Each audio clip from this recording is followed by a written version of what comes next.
East Humboldt Park, Chicago, the 24th of October, 1929. The streets are dusted with the first snowfall of the season as a teenage Sam Aronow rises early for work. The Aronows were among the last Jewish families to arrive in the United States before the outbreak of the First World War. They arrived with little to their names, and times haven't been easy. For the past 2 years, Sam's father Jake has been unable to work due to tuberculosis, forcing Sam, his older siblings, and his mother Sarah to make up for the loss. Sam's job is to get up before dawn and feed the horses that deliver milk every morning.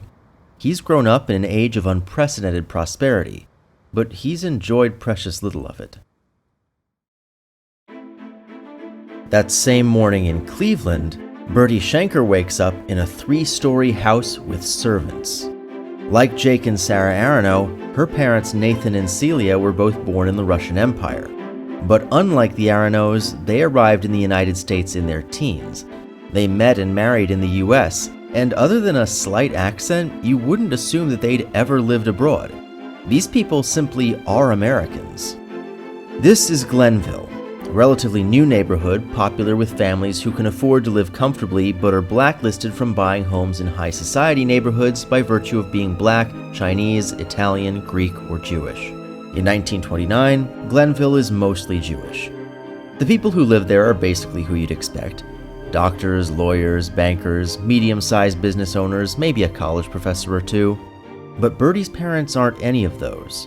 They didn't even graduate high school. Nathan is the manager of a restaurant downtown, which admittedly doesn't pay that well, but it's the perks of his job that matter. He may not own a business officially, but like many Americans these days, he is an entrepreneur.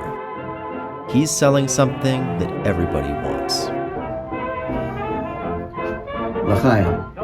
I'm sitting on top of the world, just rolling along, just rolling along.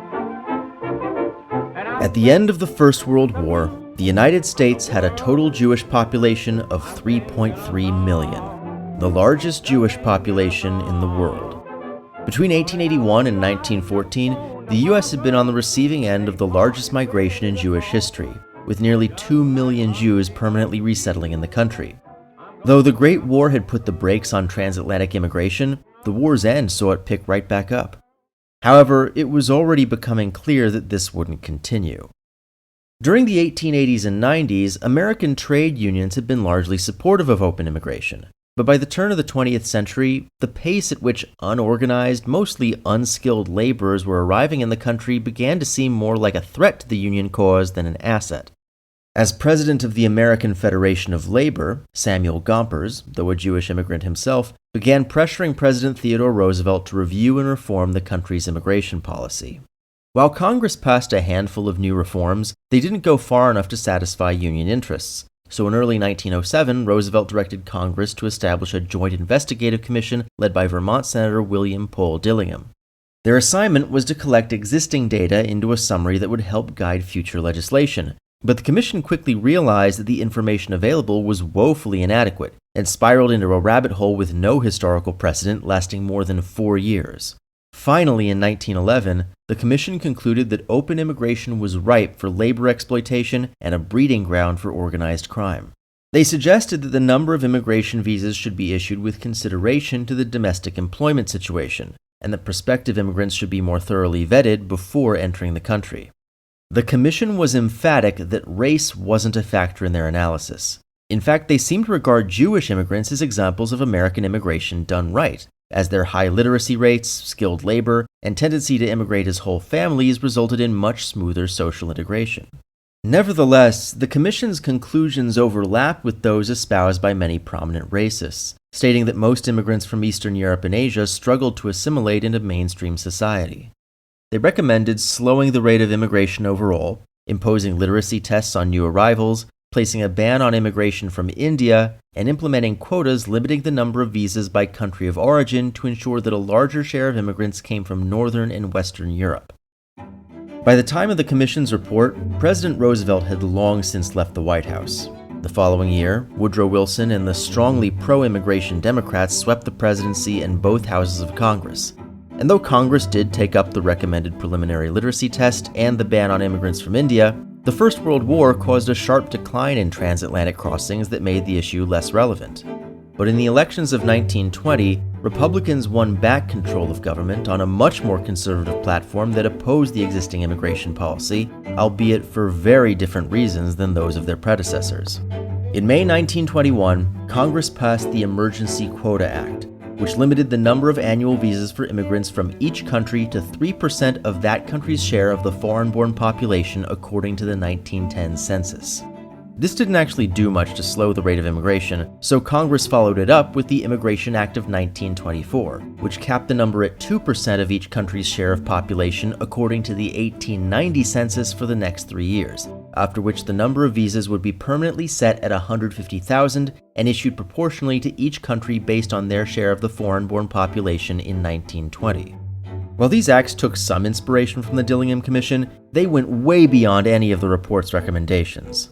The Commission had emphasized that a steady stream of immigration was necessary to maintain a stable, healthy economy.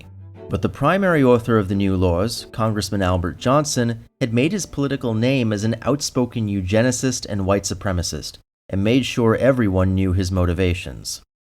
The 1924 Immigration Act received a severe backlash around the world, but in the House of Representatives, opposition to the bill fell to Emanuel Celler, a newly elected Jewish congressman from Brooklyn, New York.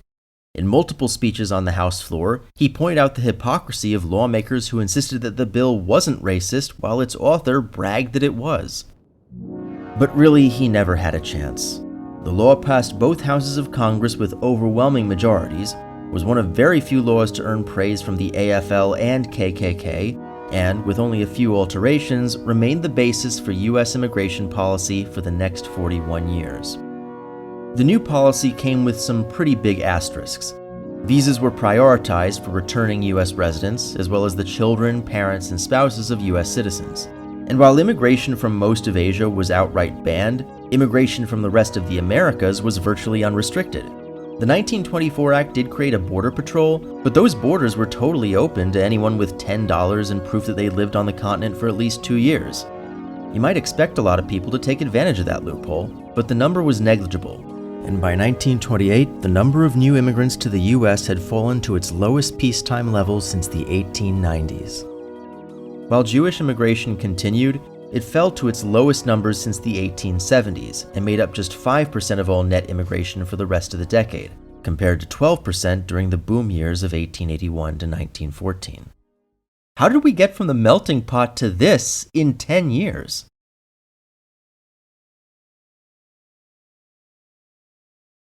During the First World War, the United States finally crossed the threshold from a majority rural population to a majority urban one. This wasn't a sudden change by any means, but it held symbolic importance for American nativists. Dueling conceptions of the United States as a nation of farmers versus one of workers had been one of the country's foundational political divides. The period during the war overlapped with a surge of interest in eugenics and so-called race science, largely building on the pseudo-scientific musings of authoritarian nationalists in Europe. In 1916, eugenicist Madison Grant's book, The Passing of the Great Race, spun an elaborate prehistoric mythos positing that so-called Nordic peoples had demonstrated their unique superiority for enlightened rule, which was now threatened by the encroachment of inferior races, setting off a surge of racialist evangelism that united disillusioned progressives with hardline reactionaries. Because the U.S. entered the First World War fairly late, it was able to enjoy the fruits of victory with relatively few casualties compared to the other allies. But war weariness wasn't absent from the country, and the confirmation of America's status as a great power left many citizens uncomfortable. The war's abrupt end and ensuing global flu pandemic resulted in a brief but severe economic recession alongside surges of anarchist bombings, anti-black massacres, rent strikes, and massive labor strikes, all of which provoked a popular desire for change in government at all costs, with little consideration for policy. This in turn played nicely into the presidential campaign of Warren Harding, who promised a return to normalcy. Harding probably just meant a return to the pre-war economy, but the ambiguity of the phrase suited many of his more reactionary allies, which mixed with his isolationism, economic libertarianism, and rampant corruption to create one of the most extreme political swings in American history.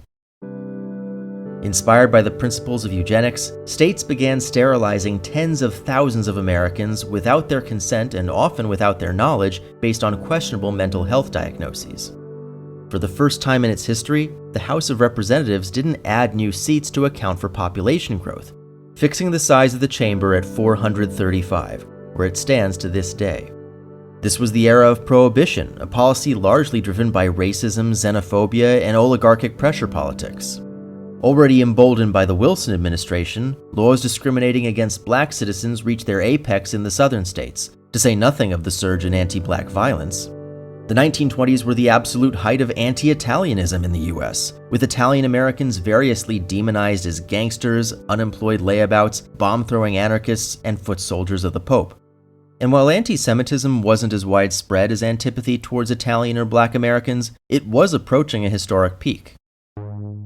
Having achieved fame and fortune in 1908 with the introduction of the Model T, automotive magnate Henry Ford spent the next 2 decades steadily running his empire into the ground, refusing to make updates to maintain a competitive edge, and obsessing over quixotic, ill-conceived side projects.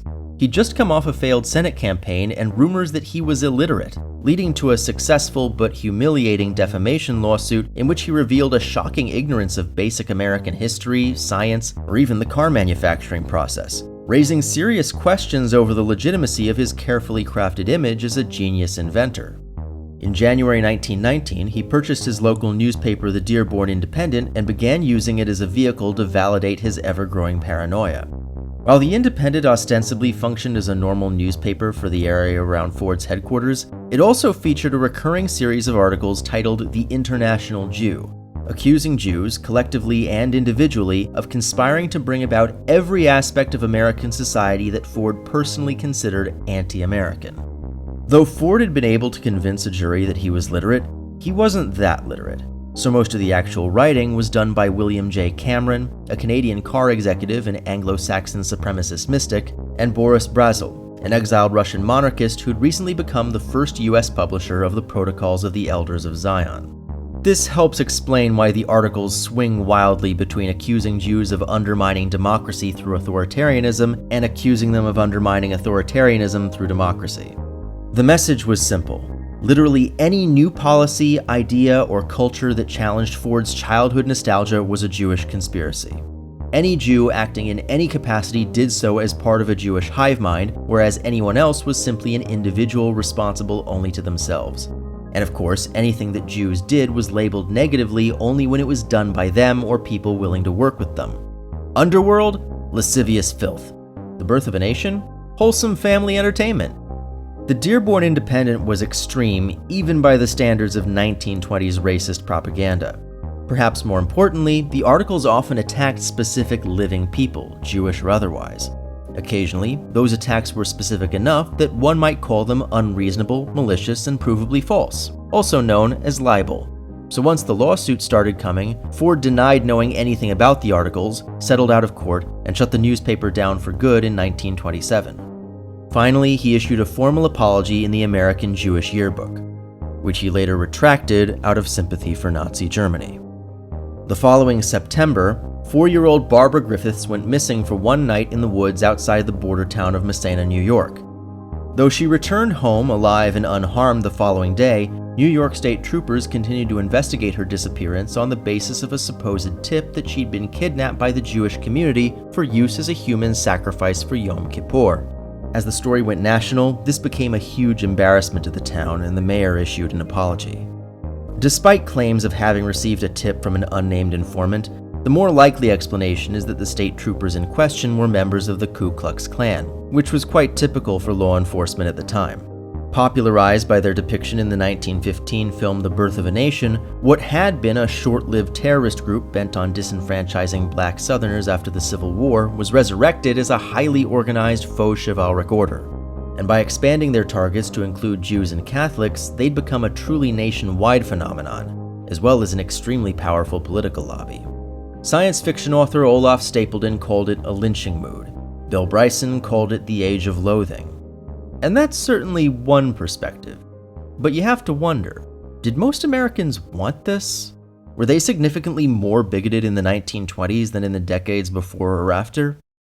Rigorous opinion polling of the sort we'd recognize didn't exist until the 1930s, so we don't have a way to quantify the attitudes of the time, but there are good reasons to suspect that the hard right shift in Washington was less reflective of a change in public opinion, though there was certainly some of that, and more the side effect of an ongoing partisan realignment. At the start of the 20th century, both major US parties had distinct left and right wings. This arrangement had existed for a surprisingly long time, but came to an end in 1912, when former President Theodore Roosevelt broke away from the Republicans and formed the Progressive Party to run for an unprecedented third term. When Roosevelt lost to Democrat Woodrow Wilson, some of Roosevelt's left-wing followers became Democrats, some rejoined the Republicans, and others competed to create a new party that could challenge the status quo. At the local level, these new parties enjoyed a lot of success, especially in the West and Midwest. But at the federal level, the American left was scattered to the winds, leaving both major parties dominated by their right wings. Add that to the widespread but unfocused disillusionment with the Wilson era, and that's how you get from a small shift in public opinion to the most reactionary decade of federal politics since the 1850s. Far from strengthening, the traditional social barriers of race, class, and gender continued to weaken. Almost as soon as he was elected, Emanuel Celler renewed calls for a congressional investigation into the KKK, declaring it worse than Bolshevism. And though his effort was unsuccessful, he wasn't alone. Throughout the decade, state and municipal governments began legislating against the Klan. Black, Catholic, and Jewish organizations rallied against their activity alongside most trade unions. Even a few major police departments made reforms to weaken the Klan's influence within their ranks, and ordinary citizens formed vigilante groups to fight the Klan themselves. By the end of the decade, a combination of public pushback and criminal scandal had already sent the Klan into a slow but steady decline. And while certain minority groups, including Jews, may have faced the end of open immigration and bolder, more aggressive acts of hate, their contributions to American culture were embraced as never before, and would only continue to grow.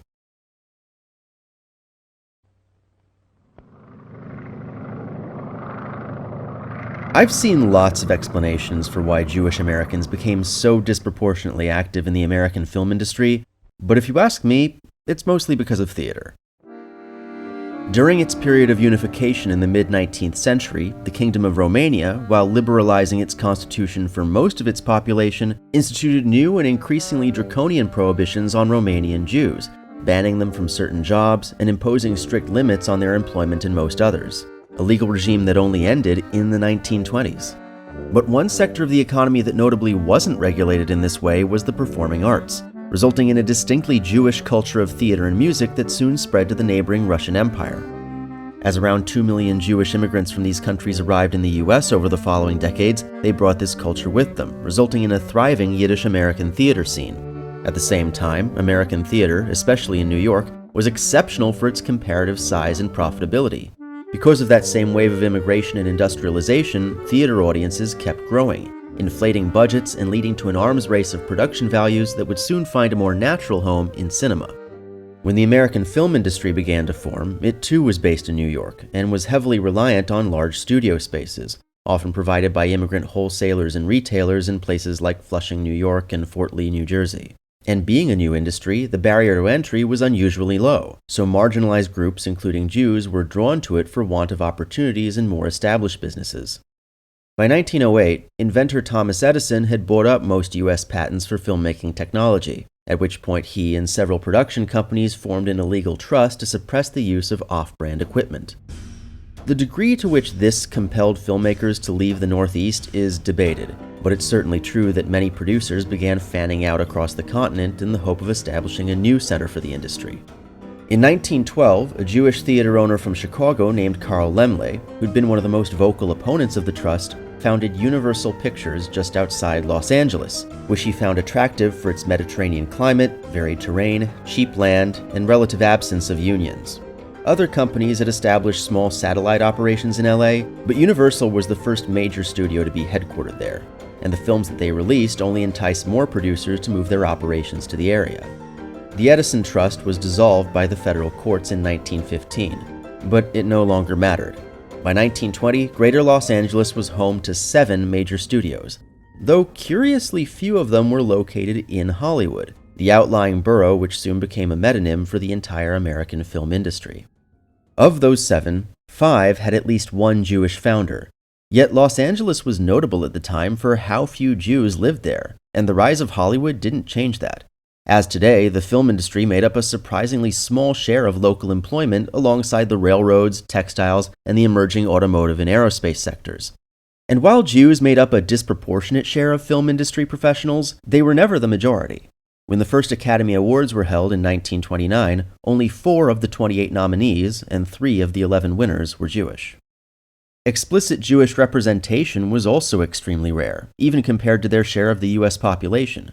Throughout the 1920s, Henry Ford and the Ku Klux Klan routinely demonized Jewish participation in the film industry. There was even an emerging lobby that cited Jewish studio owners as a justification for film censorship laws. One prominent lobbyist argued that censorship on the federal level would discourage anti-Semitism. While it was obvious that no amount of censorship would ever placate such groups, and that most Americans didn't care, Hollywood studios were still disinclined to tell stories centering on non-whites or non-Christians if it meant avoiding controversy.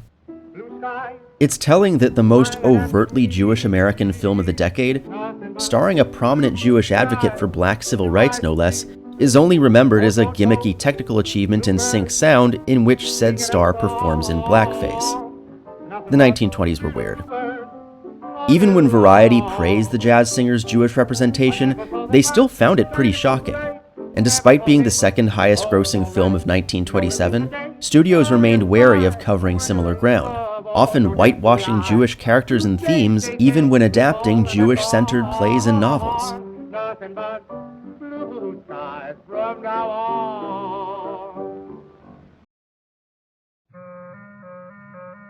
The same conditions bringing Jewish Americans into theater and film were doing the same in American music. Though music is as old as human culture, the music industry was hardly older than film, and the ability to spread music through radio was even newer.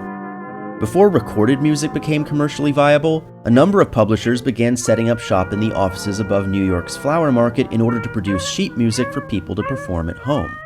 By 1903, this section of 28th Street between Broadway and 6th Avenue had come to be known as Tin Pan Alley due to the din of cheap upright pianos that would constantly echo out the office windows in the ungodly heat of the New York summer.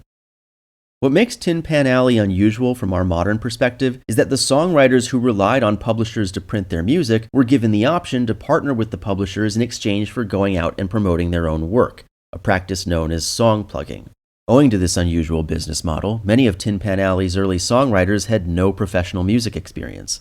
But as in the film industry, many others came from theater, particularly the disreputable variety shows known as vaudeville, which were quickly losing ground to the movies. In its early years, Tin Pan Alley was seen as a mostly black, German, and Irish domain, but Jews became steadily more prevalent as New York's Jewish population grew, and they found themselves more welcome in the sink-or-swim entertainment industry than the more respectable businesses that drew sharp lines between WASPs and WOGs. While the songwriters of Tin Pan Alley often came from amateur or down-market backgrounds, their success in the industry often enabled them to move upward and onward into Broadway, Hollywood, orchestral music, and jazz. In 1927, Jerome Kern composed the music for Showboat, probably the most successful American musical of the decade. After interrupting a successful songwriting career to fight in the First World War, Irving Berlin picked up right where he left off and continued to enjoy success through the Second. And George Gershwin breathed new life into the increasingly conservative world of orchestral music before dying tragically young from brain cancer in 1937. When it first gained national popularity, jazz music was mostly made by and for Black Americans. But the places where it gained prominence, like South Rampart Street in New Orleans and Black Bottom in Detroit, also had large immigrant populations due to discriminatory housing practices. This is why Louis Armstrong was raised in part by a Jewish immigrant family. So it wasn't hard to find jazz musicians who were Jewish, Italian, or Chinese. As in Tin Pan Alley, children of immigrants who became jazz musicians often incorporated ancestral musical styles into their work. And I've often seen klezmer music used as an example, but to be perfectly honest, I don't feel qualified to point out specific examples because I'm not a music theorist. Now, we can't talk about jazz without talking about the matter of genre. While the 1920s is associated with the emergence of a lot of specific genres, it's also associated with the emergence of genre as a marketing concept, not only in music, but all types of commercial art. And the boundaries were still extremely blurry. When Henry Ford decried jazz as a Jewish art form, he wasn't speaking from a deep knowledge of Black Bottom's indie music scene. Rather, he believed this because the jazz label was applied way more broadly than it would be today. In 1928, journalist Isaac Goldberg cited Kern, Gershwin, and Berlin as leading jazz artists, an unthinkable statement even a few years later. Some critics expanded the definition of jazz to include painting and literature, using it more like an adjective than a noun. Conversely, film composer Hugo Riesenfeld defined jazz so narrowly as to argue that the genre was already dead. But by the end of the decade, jazz had reached its modern definition as a musical tradition that could exist within Tin Pan Alley and the orchestra, but was distinct and independent from either. And by that definition, Jewish jazz artists had some success in the 1920s. I've even played some of their music in previous videos. But they aren't names even most music nerds would recognize today. Like a lot of genres in their infancy, early jazz was extremely regional, so only a handful of pioneers achieved national celebrity.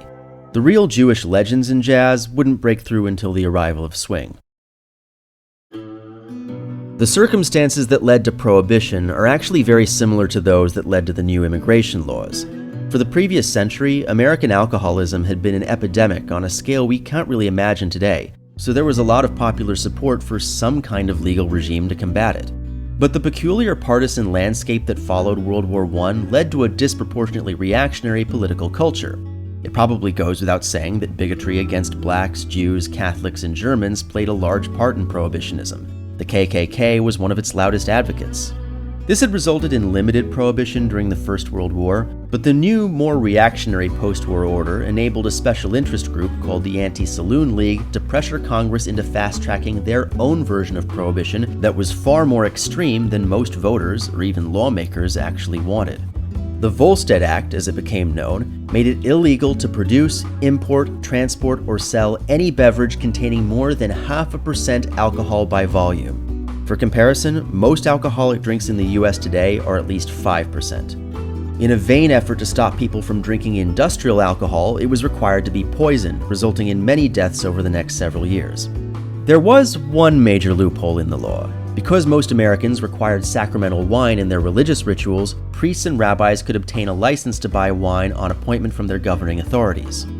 But unbeknownst to the Anti-Saloon League, Judaism in America had no governing body, meaning any Jewish man could claim to be a rabbi and receive a license if he was sufficiently determined to maintain the ruse. In practice, this was unnecessary, as most of the population simply ignored prohibition. The right-wing governments of Presidents Harding, Coolidge, and Hoover were loath to increase government spending to enforce the law, and it was common practice for local police to look the other way in exchange for bribes or even participate in the alcohol trade directly. In some parts of the country, there wasn't even a pretense of compliance. LA's Ambassador Hotel continued to feature alcoholic drinks on its official menu. Once the initial shock of the new law wore off, alcohol was as readily available to the American consumer as it had ever been. The main difference was that it was no longer dominated by established businesses or bound by the force of law. And that was an opportunity. Lured in by the promise of a reliable, tax-free income, ordinary citizens filled the gap left behind by the large manufacturers, either by producing their own alcohol or by smuggling it from neighboring countries. Since most American Jews lived fairly close to an international border, this was an ample opportunity to create a stable income, and it's been estimated that 50% of bootleggers were Jewish. For the most part, these were otherwise law-abiding citizens like Nathan Schenker, who used his family connections in Canada to keep his restaurant stocked with whiskey smuggled across Lake Erie.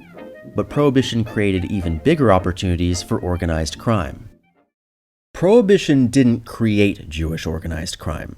Starting in the 1860s, a gang known as Tzvi Migdal came to prominence by posing as immigration agents in order to capture young Jewish women from Eastern Europe and force them into prostitution in the New World, mainly Argentina and Brazil.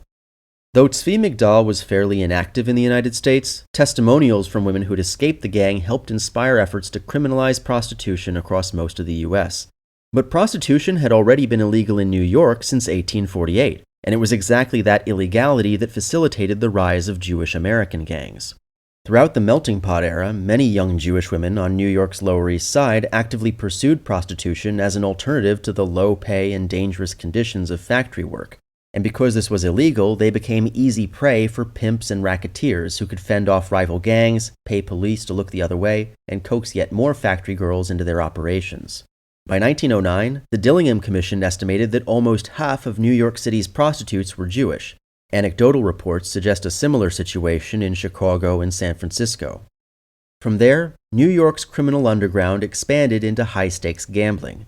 In 1912, the Lenox Avenue gang demonstrated the true depth of the problem when they worked with crooked cops to murder a bookie who'd ratted them out to the press. By the Great War, the first wave of Jewish gangs had been eradicated, but this only created a power vacuum that was filled by Arnold Rothstein, an unlikely gangster whose middle-class background and gift for mathematics enabled him to professionalize the American Mafia. In 1919, he secured his place in history by paying 8 members of the Chicago White Sox to throw the World Series for the benefit of his gambling operation, a scandal that resulted in significant reforms to the sport, as well as a pretext for decades of racism and union busting. But Rothstein's impact on the business of organized crime was just as influential. Over the course of the 1920s, American gangs transformed from local thugs to corporations, with lawyers, accountants, and political cover from New York's moderate Democratic Party machine Tammany Hall, just in time for Prohibition. Criminalizing the sale of alcohol put more money and power into the hands of the Mafia than anyone could have imagined. With prostitution and gambling, there was always a high risk of falling prey to rival gangs or local law enforcement. But it was something else entirely to act as distributors for a valuable, inelastic good in violation of a law that was unpopular and barely enforced. For a time, Chicago gang boss Al Capone was one of the wealthiest men in America. Arnold Rothstein's net worth peaked at $10 million. And while Rothstein's New York-based operations expanded their reach, gangs from other cities were finding success on their home turf, the most notable Jewish example being Detroit's Purple Gang, who benefited immensely from their position on the Canadian border, friendly relations with Canadian Jewish distillers, and the fact that Michigan had instituted Prohibition 3 years before the federal government. By the end of the decade, the size of Detroit's bootlegging industry was second only to its automotive industry. Prohibition also legitimized the Mafia in a way that was unimaginable before and is pretty hard to fathom now. Before 1920, media coverage of gangsters was almost uniformly negative. They were, after all, the profiteers of social ills. Pimps, loan sharks, strikebreakers, contract killers. None of these things were popular. But you know what else was unpopular? Prohibition. The masses weren't exactly fans of gangsters, but by compelling the public to form relationships with them, Prohibition normalized their presence in American life, and positive media coverage was surprisingly common. In 1920, over a third of all Americans were immigrants or the children of immigrants, as were most gangsters.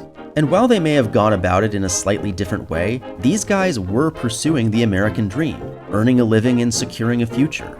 Sure, they were criminals, but Prohibition had turned America into a nation of criminals. So while Americans didn't sympathize with mobsters, most of them could at least empathize. Among Jewish and Italian American community leaders, this caused a moral panic. Prohibition was one thing, but all the other stuff was still going on. Gangsters weren't role models, and their activity could potentially fuel even more anti-Semitism and anti-Italianism. When Henry Ford and his cronies blamed Jews for the failure of Prohibition, they were wrong, but it's worth remembering that the Purple Gang was right next door. Unfortunately, Jewish community leaders tended to be among the furthest removed from the criminal underworld, socially, economically, generationally, and even geographically, so they never formed a coherent strategy to confront the gang problem. But the feared anti-Semitic backlash never materialized, and by the end of the decade, the relationship between the Jewish Mafia and its community was shifting. In 1928, Arnold Rothstein was murdered over a disputed gambling debt, setting off a chain of events that would lead to the downfall of Tammany Hall and the rise of a progressive, multi-party coalition spearheaded by Jewish Lieutenant Governor Herbert Lehman and an up-and-coming congressman of Jewish descent named Fiorello LaGuardia. But Rothstein's criminal empire lived on through several of his protégés, with Brooklyn racketeer Benjamin Bugsy Siegel and genius accountant Meyer Lansky going on to become just as transformative as their old boss. In 1929, Siegel, Lansky, and their friend and colleague Lucky Luciano helped establish the National Crime Syndicate, a confederation of most of the major Jewish, Irish, and Italian gangs based out of New York, Chicago, and Philadelphia. Though these men didn't come up with the idea for the syndicate, they did play a major role in establishing how it would work. It was essentially a government, with specific hierarchies, procedures, committees, and an enforcement wing known as Murder Inc., headed by New York's Lepke Buchhalter. I want to make clear that this isn't an endorsement, but creating a forum for the Mafia to make collective decisions largely ended the rampant gang violence we often associate with this period. Consolidation also created new opportunities. In the decade to come, the American legal system would initiate a massive crackdown on the Mafia.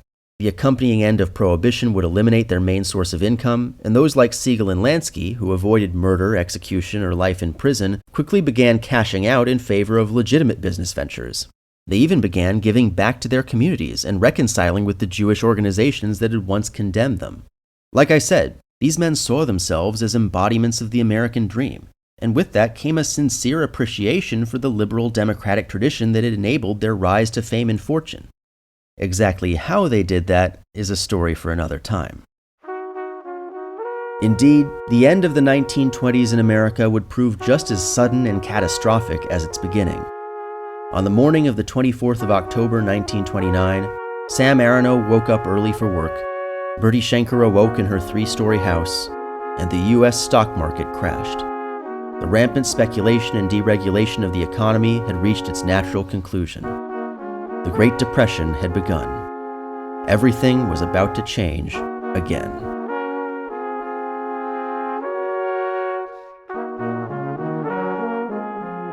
Special thanks to my patrons, including Mir Akbar Ali, David Ben Yosef, Jeremy Biskin, Boris Cherny, Andrew Ettinger, FC, Jay Fleischman, Osha Gordon, Bob Huddy, Raphael Kellerman, Sol Cohn, Jacob Kossoff, Milk and Honey, David Safarian, and Jeffrey Schweitzer.